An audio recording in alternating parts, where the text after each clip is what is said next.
ये भारतीय साक्ष्य अधिनियम के बारे में बात करेंगे हम लोग। जो मल्टीपल चॉइस क्वेश्चन है, मान लो कि 500 से लेकर के 1000 क्वेश्चन जो भी हो बनेगा आपका, है ना। उस क्वेश्चन को देखा जाएगा। पहला जो क्वेश्चन है, कह रहा है कि what does the preamble of भारतीय साक्ष्य अधिनियम 2023 स्टेट्स। अब इसमें मैंने हिंदी नहीं लिखा हुआ है, मैं हिंदी बोलूंगा, आप लोग यहीं से समझ लीजिएगा, ठीक है। प्रियम्बल जो भारतीय साक्ष्य अधिनियम की है वो क्या कहती है, प्रियम्बल क्या कह रहा है और किसके बारे में कह रहा है। भारतीय साक्ष्य अधिनियम के बारे में बात कर रहा है, नॉट इंडियन एविडेंस एक्ट, भारतीय साक्ष्य अधिनियम 2023। ये सारे लोगों ने पढ़ लिया है। एक्ट नंबर जो है वो कब का है, एक्ट नंबर 47 है। 47 2023 का एक्ट है। 1 जुलाई 2024 से ये लागू है, ये सबको पता है।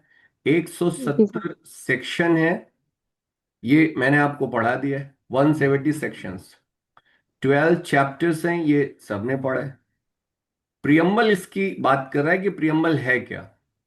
तो दो ही वर्ड्स हैं वहां पे, आइए देखते हैं। An act to consolidate and provides for the general rule and principle. Word use हुआ है general rules and principles of evidence for a fair trial, ठीक है ना। An act to consolidate and to provide for general principle of evidence for fair trial, इसमें सिर्फ principle की बात कर रहा है। An act to consolidate and provide for general rules of evidence for fair trial, only general rules दिया हुआ है। और an act to consolidate to provide the general evidence for fair trial, which one is the correct answer. An act to consolidate to provide, क्या provide करना है, general rules and principles of evidence for the fair trial. General rules number one and principles of evidence number two, किसके लिए, for the purpose of the fair trial. तो भारतीय साक्ष्य अधिनियम से संबंधित जो विधि है, एक निष्पक्ष विचारण के संदर्भ में साक्ष्य के साधारण नियम और सिद्धांत को समेकित करने के लिए ये लाया गया है। जो भी जनरल प्रिंसिपल्स हैं और रूल्स हैं। अब ये जनरल प्रिंसिपल्स क्या हैं, रूल्स क्या हैं, ये आप ऑलरेडी पढ़ चुके हो। जब आप सेक्शन पढ़ रहे थे भैया 3, तो मैंने आपसे बताया था कि ये बैकबोन है, ये backbone of the Indian evidence act है, जो क्या कह रही है कि साक्ष्य जो दिया जाना चाहिए वो किसके बारे में दिया जाना चाहिए, फैक्ट इन इशू के बारे में या रेलेवेंट फैक्ट के बारे में होना चाहिए। This is the rule of the evidence, ये वो प्रिंसिपल्स हैं। पहला प्रिंसिपल क्या बता रहा है, धारा 3 में ये बता दिया गया है कि क्या, जो साक्ष्य दिया जाना चाहिए वो कहां तक सीमित होना चाहिए। तो वो कह रहा है आपका कि फैक्ट इन इशू और रेलेवेंट फैक्ट से संबंधित होना चाहिए। फिर क्या कह रहा है, दूसरा प्रिंसिपल क्या कह रहा है कि बेस्ट एविडेंस को प्रोड्यूस किया जाना चाहिए। नेक्स्ट क्या कह रहा है आपका, ये नेक्स्ट क्या कह रहा है, हियर से एविडेंस को एक्सक्लूड किया जाना चाहिए। ये क्या है, प्रिंसिपल्स हैं। एडमिसिबिलिटी का रूल क्या होना चाहिए, रेलिवेंसी क्या होनी चाहिए, कौन कौन से आपके फैक्ट्स हैं जो रेलिवेंट हैं, इनसे संबंधित जो नियम है और इनसे संबंधित जो सिद्धांत हैं, उन्हीं सिद्धांत और नियमों का समेकन किया गया यहां पे।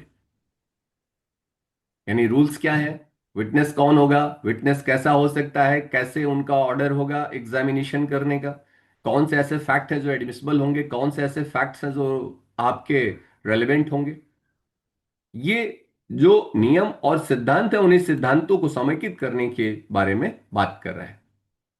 मैंने आपसे बताया कि हमारे यहां ये जो भारतीय साक्ष्य अधिनियम है 2023, ये कैसा लॉ है, ये एडजेक्टिव लॉ है। याद रखना बेटा, ये एडजेक्टिव लॉ है। इसका एक पार्ट ये है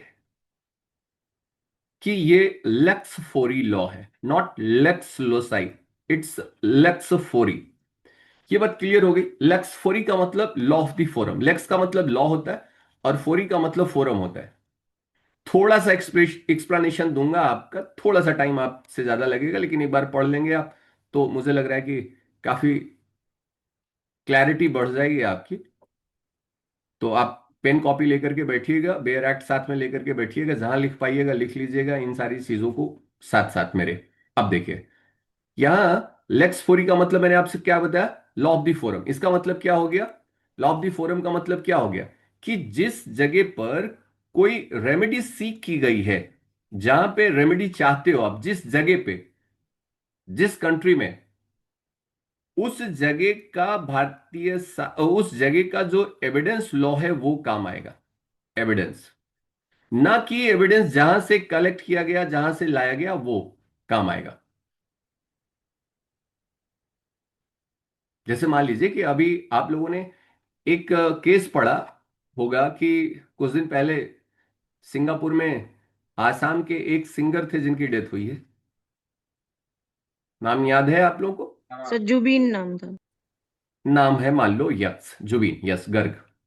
मैं मानता हूं, अब मान लीजिए कि उनके लिए एक एसआईटी क्रिएट की गई, स्पेशल इन्वेस्टिगेटिंग टीम जो है वो सिंगापुर जाती है और सिंगापुर में लोगों को एग्जामिन करती है। वहां जहां पे उनका कंसर्ट था, वहां पे जो लोग थे उन्हें एग्जामिन कर रही, वहां से एविडेंस को कलेक्ट करा है उसने। वहां पे एविडेंस कलेक्ट हो रहा है, इसका मतलब दूसरी कंट्री का एविडेंस कलेक्ट हो रहा है, वहां से लाया जा रहा है। वो जो प्रोसिक्यूशन किया जा रहा है वो यहां पे किया जाएगा।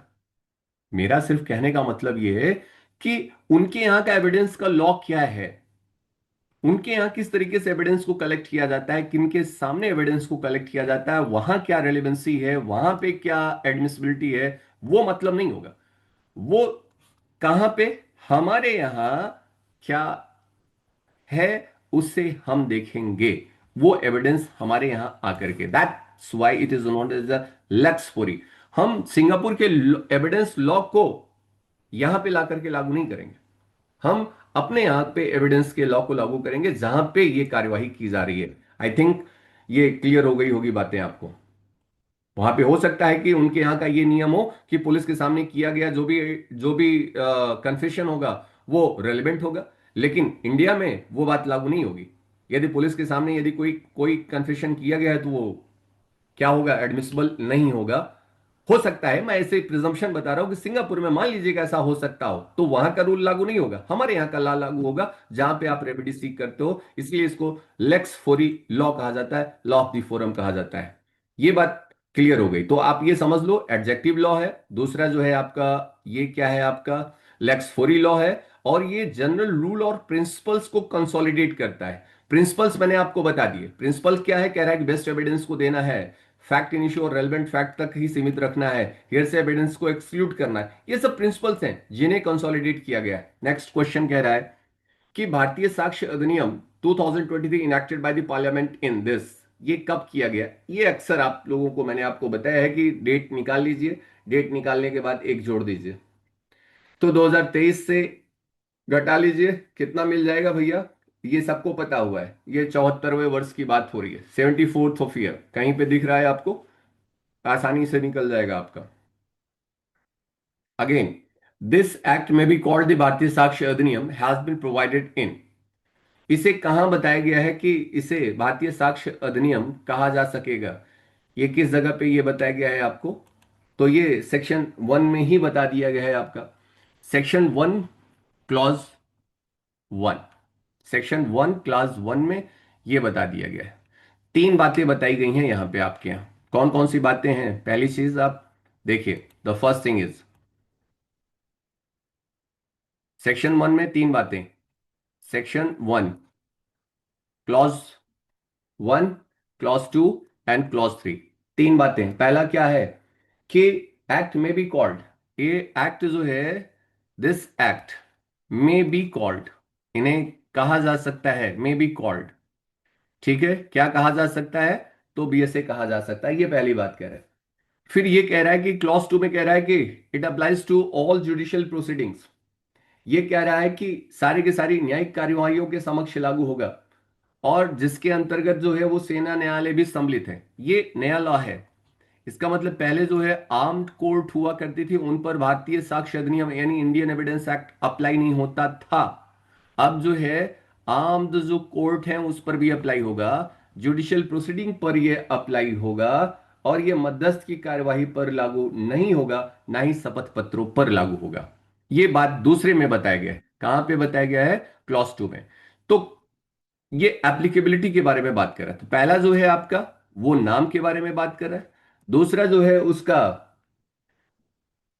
एप्लीकेशन बता रहा है, ऑपरेशन उनका कहां है। और तीसरा कमेंसमेंट के बारे में बात कर रहा है। तो सिंपली आप तीन चीजें देख लो, ये नाम वहीं पे लिख लो, ये नेम हो गया जो पहला बता रहा है। क्लॉज 2 जो है उनका एक्सटेंशन मान लो या ऑपरेशन मान लो कि होगा कहां, एक्सटेंशन या ऑपरेटिव पार्ट है, कहां पे ऑपरेट होंगे। और तीसरा जो है आपका वो है कमेंसमेंट। तो कब लागू हुआ है? सबको पता है, 1 जुलाई 2024, राइट। 2024 1 जुलाई को लागू हो गया है। कहां कहां पे ये अप्लाई है और कहां कहां पे अप्लाई नहीं होते हैं, तो ये सबको पता है। कहां पे अप्लाई है? तो कह रहा है ऑल जुडिशियल प्रोसीडिंग, सारी की सारी जो जुडिशियल प्रोसीडिंग है उन पर ये अप्लाई होंगी। और कहां पे अप्लाई होंगी? और ये किसके सामने? तो जो आर्म्ड कोर्ट हैं, आपकी फोर्सेस हैं आपके, उन पर ये अप्लाई होगी। इसका मतलब एयर, आर्मी एंड नेवल जो कोर्ट्स हैं उनके समक्ष ये लागू हो जाएंगे अब। पहले ये लागू नहीं होता था। ये वाला पार्ट जो है वो नया प्रोविजन है, इसमें आया हुआ है। और फिर उसके बाद कह रहा है कि ये एफिडेविट पर अप्लाई नहीं होगा। एफिडेविट पर ये अप्लाई, ये मैंने आपको सब पढ़ाया हूं, बस रिवीजन आप करते जाइए, नोट्स खोल करके देखते जाइए।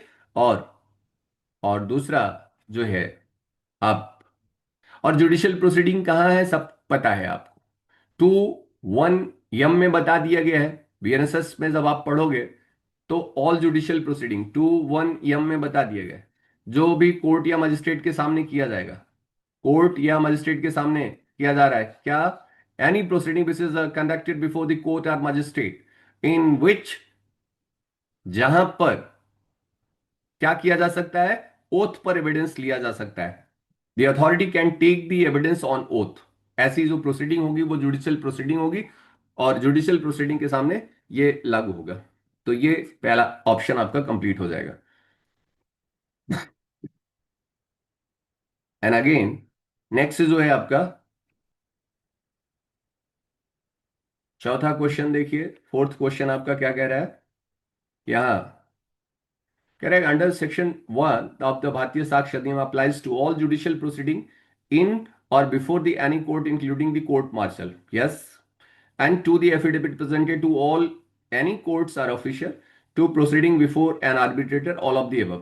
कह रहा है कि कहां पे अप्लाई होगा, तो कहां पे अप्लाई होगा? एफिडेविट पर हो रहा है, answer is no. Proceeding before the arbitrator हो रहा है, आंसर इज नो। तो कहां पे देखा आपने? ऑल जुडिशियल प्रोसीडिंग इन और before the any court including the court martial. Court martial इस बार इंक्लूड कर लिया, मैं बार बार आपसे कह रहा हूं, बहुत इंपॉर्टेंट क्वेश्चन बनेगा इस पर।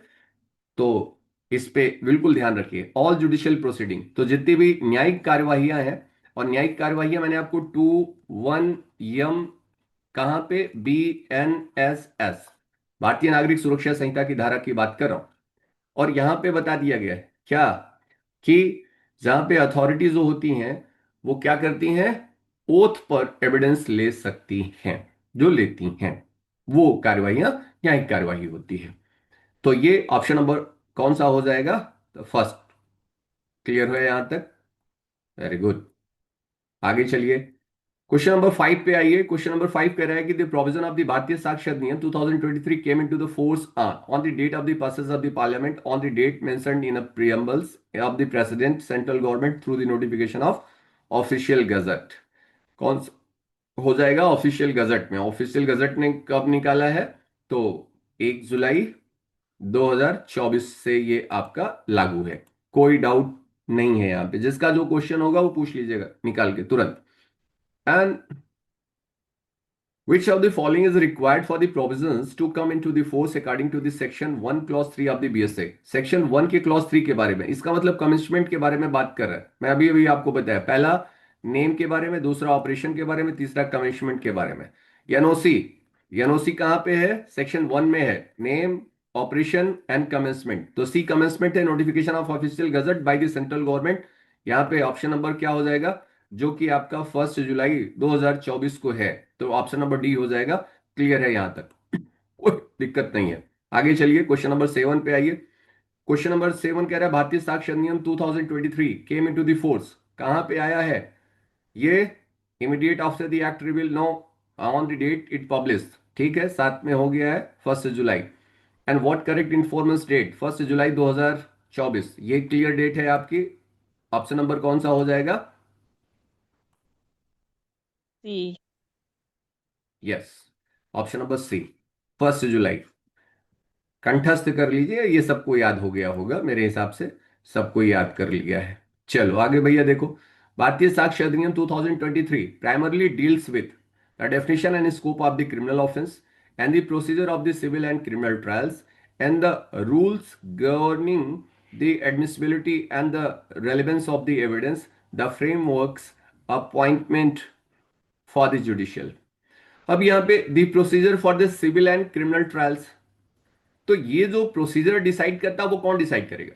जनरली आपने ये पढ़ा, जो प्रोसीजर डिसाइड करेगा वो डिसाइड करता है उसका अपना कोर्ट। इसका मतलब बीएनएसएस प्रोसीजर डिसाइड करता है, भारतीय साक्ष्य अधिनियम नहीं करता है। The definition and scope of the criminal offences, ये सब्सटेंटिव लॉ का बात कर रहा है। ये कौन करेगा?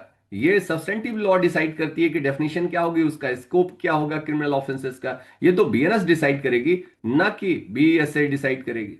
ये प्रोसीजर कौन डिसाइड करेगा? ये आपका बीएनएसएस डिसाइड करेगी और सीपीसी डिसाइड करेगी, ना कि आपका बीएसए डिसाइड करेगा। The rules governing the admissibility and relevance of the evidence, yes, ये जो एविडेंस है उसकी एडमिसिबिलिटी क्या होगी, उसकी रेलिवेंसी क्या होगी, ये कौन डिसाइड करेगा? ये डिसाइड करेंगे आपके भारतीय साक्ष्य अधिनियम के थ्रू। आपने ये पढ़ा है हमारे यहाँ जो रूल ऑफ, जो एडमिसिबिलिटी है, जो रूल ऑफ रेलिवेंसी है, मैंने आपसे बताया था कि चैप्टर 2 जो है वो रेलिवेंसी के बारे में बात करता है, सेक्शन 3 से लेकर के 50 जो है वो रेलिवेंसी के बारे में बात करी।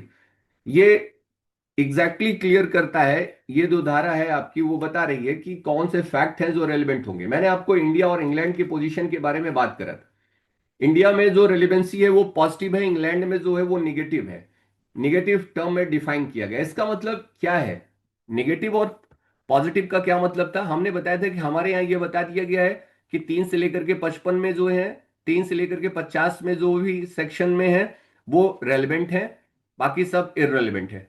इंग्लैंड में जो डिफाइन किया गया वो बता दिया गया है, जो इररेलेवेंट है उन्हें डिफाइंड किया गया है, बाकी हमारे यहाँ जो रेलेवेंट है उन्हें डिफाइन किया गया है। ये पॉजिटिव है, इनके यहाँ निगेटिव है। उनके यहाँ रेलेवेंसी वो है जो इररेलेवेंट नहीं है, हमारे यहाँ रेलेवेंट वो है जो 3 से 50 में है। तो ये डिसाइड करता है कौन? बीएसए। कहां से कहां तक? ये यहां से बता दिया, चैप्टर नंबर 2 में बता दिया गया। जो हमारे यहाँ का सेक्शन जो है 141 है बीएसए का, वो एडमिसिबिलिटी के बारे में बात कर रहा है। एडमिसिबिलिटी क्या है, कौन डिसाइड करेगा? तो सेक्शन 141 में बता दिया गया है। तो ये कौन डिसाइड करेगा? ये डिसाइड करेगा। तो ऑप्शन नंबर कौन सा हो जाएगा? ऑप्शन नंबर सी हो जाएगा आपका। ये क्लियर है यहां तक? आइए सेक्शन नंबर 10 पे आइए, क्वेश्चन नंबर 10 पे। चलिए भाई, चला जाए। जिसको ना समझ में आएगा पूछ लीजिएगा भैया, ठीक है? हम ये मान के चल रहे हैं कि आपको ये बातें समझ में आ जा रही। फिर कह रहा है कि भारतीय साक्षर नियम, all judicial proceeding in or before the court including the court martial, yes, पहला करेक्ट है। All judicial proceeding in or before the court excluding the all court martial, ना। All judicial proceeding in or before the court including the proceeding before the tribunal, no. All judicial proceeding before the court including the proceeding before an arbitrator, no. अब आपको ये पता arbitrator के सामने नहीं होता है, ये ट्रिब्यूनल के सामने नहीं है, कोर्ट मार्शल के सामने, एक्सक्लूडिंग नहीं है। अब जो है बीएसए में इंक्लूडिंग कोर्ट मार्शल हो गया, तो option number first is correct. तो ये ध्यान में रखना है आपको। आइए यहां पे,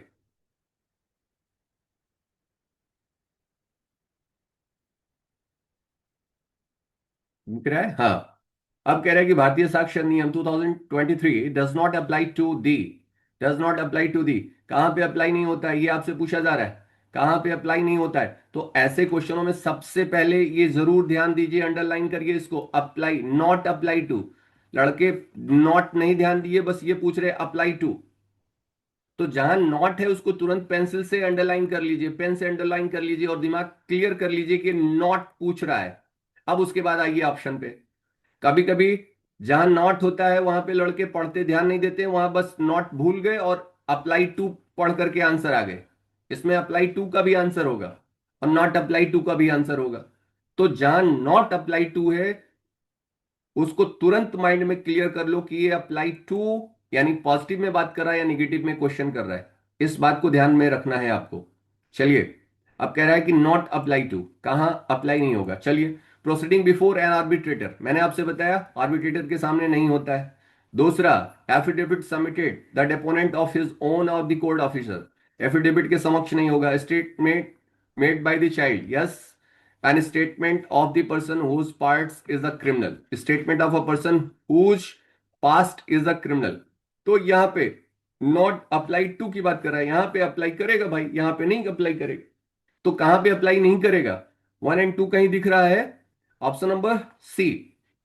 यहां पे क्या दिक्कत है? Statement made by a child, इस पर अप्लाई करेगा। Statement of a person whose past is a criminal, क्या दिक्कत है? जिसका पास्ट क्रिमिनल है, क्या उसके उसके ऊपर ये अप्लाई नहीं होगा?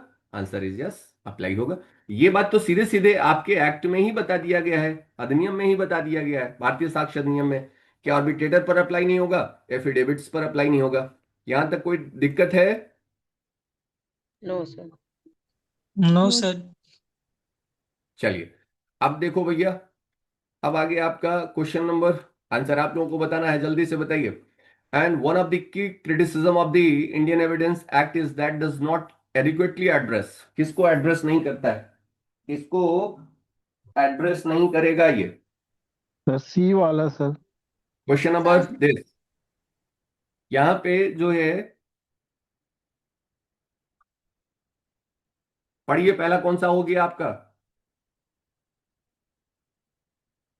सब लोग बताइए फटाफट फटाफट, इसमें ज्यादा टाइम नहीं लगना चाहिए। C sir. सबको क्लियर है? यस। Yes sir, C. हाँ ठीक है भाई। अब यहां पे देखिए, historical cases, international laws, technological advancement and the economic reforms. यहां पे क्या कह रहा है कि डज नॉट एडिक्वेटली एड्रेस, किसको भारतीय साक्ष्य अधिनियम नहीं करता था? तो सबको पता है कि ये वाला पार्ट जो है वो अप्लाई नहीं होता था। कहां पे नहीं अप्लाई होता था? यहाँ पे, क्योंकि ये जो टेक्नोलॉजिकल एडवांसमेंट थे उस समय थे ही नहीं। तो इसका मतलब ये उसे क्या नहीं करता था? एड्रेस भी नहीं कर सकता था। हिस्टोरिकल केसेस थे, इंटरनेशनल लॉज हैं, इकोनॉमिक रिफॉर्म से रिलेटेड चीजें हैं, लेकिन ये नहीं था। आईटी एक्ट और साइबर क्राइम, ये जो चीजें हैं, जो वीडियो कॉन्फ्रेंसिंग है, ऑडियो विजुअल मेथड्स है, ये बाद में डेवलप हो रही हैं और इसलिए इन्हें इनकारपोरेट करा गया। तो अब ये उन्हें एड्रेस भी करेगा। अब आइए क्वेश्चन नंबर 13 पे। क्वेश्चन नंबर 13 क्या कह रहा है? जल्दी जल्दी बताइए फटाफट, आंसर सब लोग बताना है। And the call for the comprehensive review of the Indian Evidence Act 1872 reflects the need to simplify the criminal procedure, incorporate modern technological development, abolish outdated criminal penalties, align with the international legal standards। सबसे ज्यादा the call for the comprehensive review of the Indian Evidence Act reflects the need to, किस बात की जरूरत थी? तो incorporation of the modern technological developments. इसका मतलब ऑप्शन नंबर जो है वो क्या हो जाएगा? ऑप्शन नंबर बी आपका हो जाएगा। यहां पे ऑप्शन नंबर बी, इसका मतलब ये जो, देखिए जब आप को मैं पढ़ा रहा था ये नए लॉज के बारे में, तो मैंने आपसे कहा था कि हमारे यहाँ स्ट्रक्चरल चेंज हुए हैं, साइकोलॉजिकल और फिलोसफिकल चेंज हुए हैं क्रिमिनल लॉज में, और स्ट्रक्चरल चेंज, फिलोसफिकल चेंज और टेक्नोलॉजिकल इनकॉर्पोरेशन हुआ है। इसे माइंड में आप रखिए। आप ये टेक्नोलॉजिकल इनकॉर्पोरेशन, ये सबसे महत्वपूर्ण चीज है जो इन क्रिमिनल लॉज में आपको दिखा है। स्ट्रक्चरल चेंज जो हुआ है, चैप्टर इधर हो गए हैं, जो आपके ह्यूमन से रिलेटेड और बॉडी से रिलेटेड, वुमेन और चाइल्ड से रिलेटेड ऑफेंसेस हैं, उन्हें प्रायोरिटी दी गई है। इसका मतलब जो स्ट्रक्चर था वो चेंज हुआ है। फिलोसफिकल चेंजेस हुए हैं, जैसे पहले दंड संहिता थी, अब न्याय संहिता हो गई। इसका मतलब उनकी जो फिलोसफी है, जो जूरिस्प्रूडेंस है, वो बदल गया है। जूरिस्प्रूडेंस इन अ फिलोसफिकल टर्म चेंज हुआ है, और ये टेक्नोलॉजिकल इनकॉर्पोरेशन बढ़ा है। ठीक है। अब आप देख रहे हो कि अब विटनेसेस को जो बाहर हैं उन्हें क्या किया जा सकता है, ऑडियो विजुअल मेथड से उन्हें एग्जामिन किया जा सकता है, उन्हें क्रॉस एग्जामिन किया जा सकता है, उन्हें आने की जरूरत नहीं है कोर्ट में। उनके टेक्नोलॉजी जो कम्युनिकेशन डिवाइसेस हैं, जो आपके इलेक्ट्रॉनिक डिवाइसेस हैं, उनके एविडेंसेस को इनकारपोरेट किया जा सकता है, उन्हें एडमिट किया जा सकता है, उनकी एडमिसिबिलिटी को बढ़ा दिया गया है। तो to just keep a pace with the technological development with the society, इस लॉ को क्या किया गया है, लाया गया है। और इसलिए जो कि भारतीय साक्ष्य अधिनियम में नहीं था, ये उनकी आवश्यकता थी, इसलिए इन्हें लाया गया। चलिए, अब कौन सा हो जाएगा भैया, दिस वन। हाँ, आंसर भी देखते जाइए। And according to the descriptions provided with the type, which type of law does the भारतीय साक्ष्य अधिनियम ऑपरेशनलाइज्ड। तो ये किसके बारे में बात कर रहा है, according to the descriptions provided which type of law does the भारतीय साक्ष्य अधिनियम ऑपरेशनलाइज्ड। किसे ये ऑपरेशनलाइज्ड कर रहा है आपका, किसे कर रहा है। तो यार ऑपरेटिव पार्ट है, तो सबसे खास बात है कि जो भी प्रोसीजरल लॉ होते हैं वो सब्सटेंटिव लॉ को ऑपरेशनलाइज करते हैं। किसको करेंगे, तो सब्सटेंटिव लॉ को करेंगे। तो ऑप्शन नंबर जो है वो आपका क्या हो जाएगा, जो भी प्रोसीजरल लॉ है, क्योंकि ये जो लॉ है आपका भारतीय साक्ष्य अधिनियम, वो किसका पार्ट है, प्रोसीजर का पार्ट है। तो प्रोसीजर है, तो ये किसको ऑपरेशनलाइज करेगा, किसको ऑपरेट करेगा, किसको प्रोसीजर में लाएगा, सब्सटेंटिव लॉ को। तो वो आपका सब्सटेंटिव लॉ हो जाएगा। अगेन, भारतीय सर साक्ष्य अधिनियम इज इनेक्टेड टू, ये किसको इनेक्ट कर रहा है, define the scope of the criminal law, regulate the civil procedure, consolidate rule evidence of the judicial proceeding and establish the administrative tribunals. Rule of evidence को करेगा, simple सी बात है। ये आपका सर कंसोलिडेट कर रहा है, किसको कंसोलिडेट करेगा, the rule of evidence of the judicial proceeding. यहां अब दोनों बात होती तो दोनों को लिया जाता। अब यहां पे आपने ये पढ़ा है कि रूल ऑफ, जो जनरल रूल है, वो प्रियम्बल वाला वो पार्ट तो है नहीं, तो बस रूल को ही है, तो रूल को ही देखा जाएगा। अदरवाइज ये प्रियम्बल के तौर पर देखते तो क्या बताया गया है, to consolidate the general rules and principles of the evidence. आगे, with respect of the law does भारतीय साक्ष्य अधिनियम 2023 प्राइमरली डील्स विथ, किसको डील करेगा ये, 16 में, the substantive rights and duties, the process of enforcing the legal rights, the methods of the standards and presenting the evidence in a court, the structures of the judiciary. Does the भारतीय साक्ष्य अधिनियम, does the भारतीय साक्ष्य अधिनियम, तो simple सी बात है यार, सब्सटेंटिव राइट्स और ड्यूटीज को करेगा क्या, ये तो सब्सटेंटिव लॉ का पार्ट होता है। मैं बार बार आपसे बताया हूं, the process of enforcing the legal rights, enforcing the legal rights, the process of the enforcing the legal rights, the methods and standards for presenting the evidence in a court. Yes, this one is the best answer, best appropriate option. तो किसको, वो methods के बारे में बात कर रहा है, उन स्टैंडर्ड्स के बारे में बात कर रहा है कि एविडेंस किस तरीके से कोर्ट में आएगा, ये आपका कौन बताता है, भारतीय साक्ष्य अधिनियम बताता है। एविडेंस कैसे लाओगे आप, किन तरीकों से लेके आओगे आप, स्टैंडर्ड ऑफ प्रूफ क्या होगा, बर्डन ऑफ प्रूफ क्या होगा, एडमिसिबिलिटी कैसी होगी, रू रेलिवेंसी कैसे होगी, it will be decided by the भारतीय साक्ष्य अधिनियम। ठीक है ना। तो यहां पे ये आपका ऑप्शन नंबर कौन सा हो जाएगा, 16 का सी। चलिए आइए, 17 और 18 पे, 17 एंड 18, तुरंत 17 भारतीय साक्षर नियम डज नॉट अप्लाई। तुरंत ऐसे प्रश्नों पर तुरंत डज नॉट अप्लाई सीधे बता दिया है, इसका मतलब नॉट पहले लिख लीजिए, दिमाग क्लियर हो जाए। नॉट अप्लाई कहां नहीं अप्लाई हो रहा है, ट्रिब्यूनल पर अप्लाई होता है, नहीं होता है, आर्बिट्रेटर पर अप्लाई होता है, नहीं होता है, जुडिशियल प्रोसीडिंग पर अप्लाई होता है, आंसर इज यस। तो यहां पे क्या कह रहा है कि भारतीय साक्ष्य अधिनियम डज नॉट अप्लाई, कहां पे अप्लाई नहीं होगा, अंडर सेक्शन 1 क्लॉज 2। ये आपसे पूछ रहा है कि ये कहां पे अप्लाई नहीं होगा, proceeding before the tribunals, proceeding before the arbitrator, judicial proceeding in a courts and all of the above. तो कहां पे नहीं होगा यहां पे। अब ऐसे प्रश्नों को आप कैसे डील करोगे आप, यहाँ पे दो बातें होंगी। जनरली आपके जो ट्रिब्यूनल्स हैं वहां पे ये अप्लाई नहीं होता है, ठीक है ना। कुछ ऐसे ट्रिब्यूनल्स हैं जहां पे ये अप्लाई हो जा रहे हैं। तो ऐसे मामलों में ये जो मोस्ट अप्रोप्रिएट आंसर हो जाएगा आपका, वो कौन सा हो जाएगा, कहां पे अप्लाई नहीं होता है, जो स्पेसिफिकली बता दिया गया है, बी में आपके है। एक्ट में बता दिया गया है, वो कौन सा है, बी में है, कि वो अप्रोप्रिएटली बता दिया गया है कि वहां पे अप्लाई नहीं होगा। Again, fact in issue means, fact in issue का मतलब क्या होता है, किसे कहोगे आप fact in issue? The fact existence and non-existence of which is admitted by the parties. Fact existence or non-existence of which is disputed by the parties, and the fact existence or non-existence of which not disputed by the parties, and all of the above. ये कहां पे हो जाएगा आपका? B. Option number, B. Option number B. आइए, सबको आना चाहिए, सब लोग नहीं बोल रहे हैं, जल्दी जल्दी बोलिए। यहाँ पे कौन सा ऑप्शन होगा? फैक्ट इन इश्यू सब लोग पढ़ लिए। कह रहा है कि existence and non existence of which is admitted by the parties.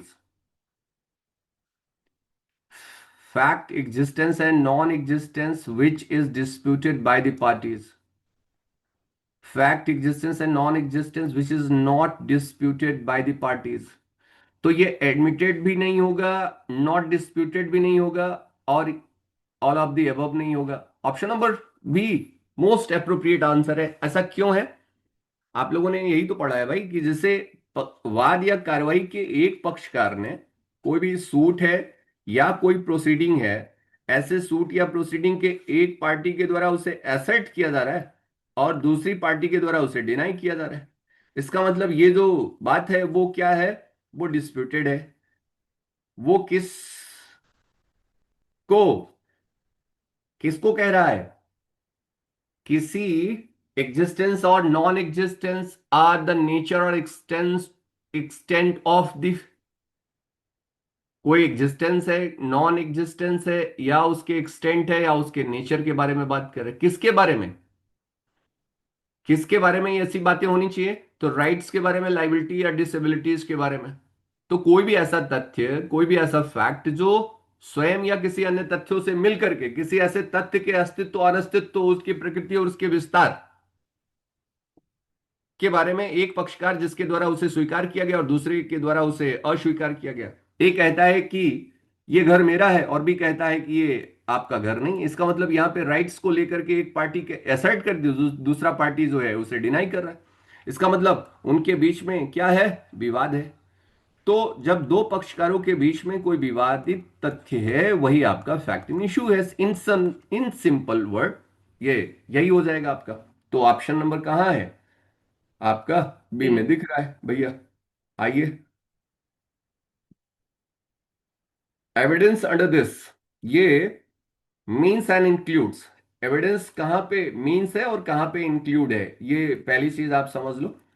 तो कहां पे बताया गया है मीन्स एंड इंक्लूड्स? तो सबको पता है। कह रहा है एविडेंस अंडर द भारतीय साक्ष्य अधिनियम 2023 means and includes, means and includes. बार बार ऐसी ऐसी जो परिभाषाएं होती हैं इंक्लूसिव होती हैं। इसका मतलब ये एग्जॉस्टिव नहीं होगा। कभी कभी एग्जाम में ऐसे पूछा जाए कि एविडेंस इज एग्जॉस्टिव टर्म, तो आंसर इज नो। ये क्यों? क्योंकि और किसी को इंक्लूड कर सकती है। किसको शामिल किया है? तो आपने ये पढ़ा है कि जो आपके यहाँ की जो डेफिनेशन है एविडेंस को जो डिफाइन किया गया है, वो कहां पे डिफाइन किया गया? ई में डिफाइन किया गया। एफ में फैक्ट है, ई में जो है वो क्या है? एविडेंस को डिफाइन किया गया है। 21 ई जो है वो किसके बारे में बात कर रहा है? एविडेंस के बारे में बात कर रहा है। 21 ई कहां गया? ये आपका डॉक्यूमेंट्री एविडेंस के बारे में बात करता है। और किसके बारे में बात करता है आपका? Oral evidence.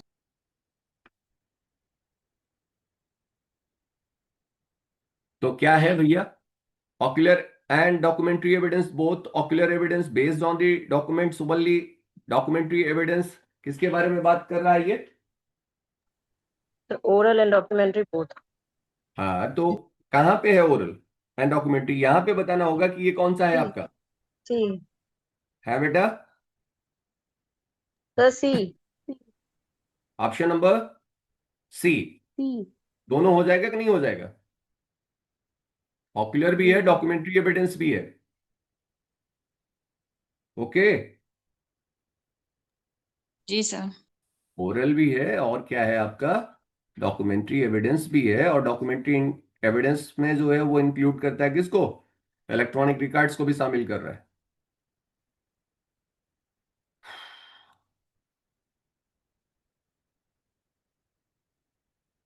चलिए बताइए फटाफट।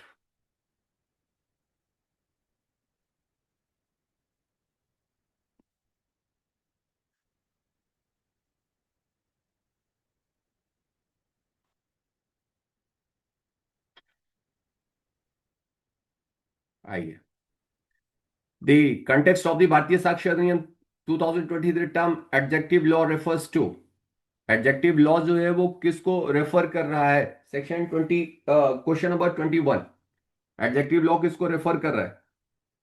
Law provides the guideline for the procedural aspect and evidence. ठीक है ना? तो ये किसके बारे में एडजेक्टिव लॉ? मैं पहले ही बता दिया कि भारतीय साक्ष्य अधिनियम जो है वो कैसा लॉ है आपका? ये एडजेक्टिव लॉ है। और एडजेक्टिव लॉ का मतलब this one, the law that provide the guideline for procedural aspect and evidence, that is a adjective law। 22 पे आइए, 22 पर।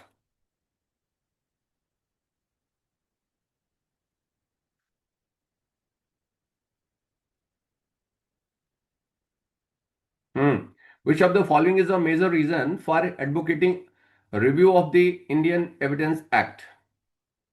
ये हो गया है। Outdated the definition of criminal offense, inadequate procedural guideline, lack of provisions of new form of evidence due to the technological advancement, right? ये नया provision आपका इस वजह से आया हुआ है। अब इसमें पढ़ लिया है, इसका एक्सप्लेनेशन करने की जरूरत नहीं है। 23, at the review of the Indian evidence act to the better contemporary, yes exactly clear है, ये फिर से वही है। And which of the following is a भारतीय साक्ष्य अधिनियम इज नॉट डायरेक्टली एड्रेस, किसके बारे में बात नहीं करता है आपका? इसके बारे में बताइए आप। क्वेश्चन नंबर 1, क्वेश्चन नंबर 24 किसके बारे में बात कर रहा है? The which D, of the the right following? of individuals, the right of individuals under criminal law. Rights of the individual under the criminal law, yes exactly. And the admissibility of the electronic records, yes. The process for the presenting the oral testimony, yes. The rules of documentary evidence, इसके बारे में भी। The rights of the individual under the criminal law, ये इसके बारे में apply नहीं होता है। ये किसके बारे में बात कर रहा है? ये सब्सटेंटिव लॉ के बारे में बात कर रहा है भाई। ये सारे लोग जानते हो, सब्सटेंटिव लॉ के बारे में बात है।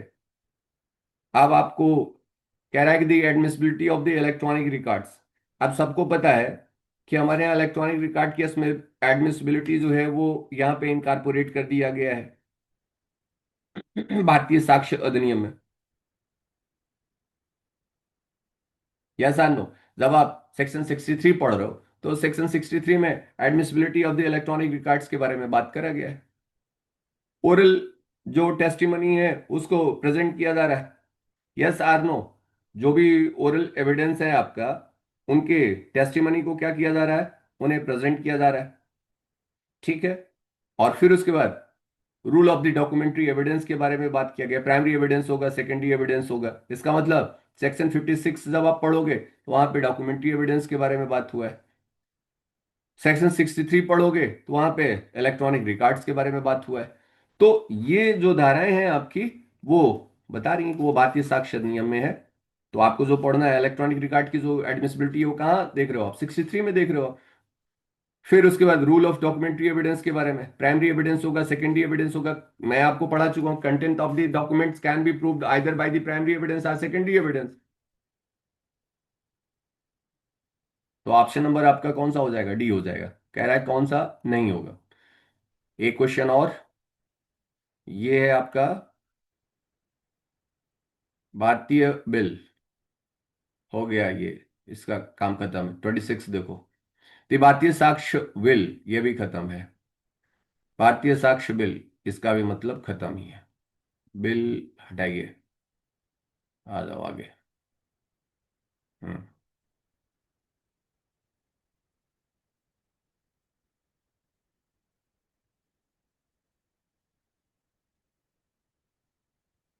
हाँ, the भारतीय साक्ष्य नियम सेक्शन क्वेश्चन नंबर 31 देखो, भारतीय साक्ष्य नियम 2023 defines evidence to include only written statement and expert opinion, only information given by electronically, only video recording and photographs।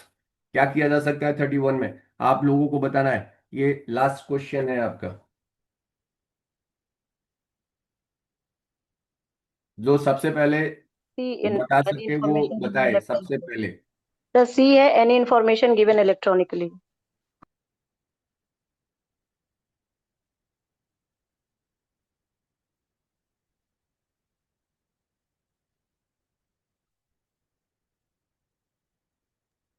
Sir C होगा इसका आंसर। कौन सा number C? And why yes not sir. A B C, A B and D? So because the question ask about the evidence to include, so नया तो यही include किया गया है any information given electronically. भारतीय साक्ष्य अधिनियम 2023 डिफाइंस एविडेंस टू इंक्लूड, क्या इंक्लूड कर रहा है? Any information given electronically. Okay, option number C जो है वो करेक्ट आंसर है। तो ये रहा आपका 30 क्वेश्चन, 30 क्वेश्चन। अब लास्ट में यदि आपको कोई प्रॉब्लम है तो आप क्वेश्चन कर सकते हैं।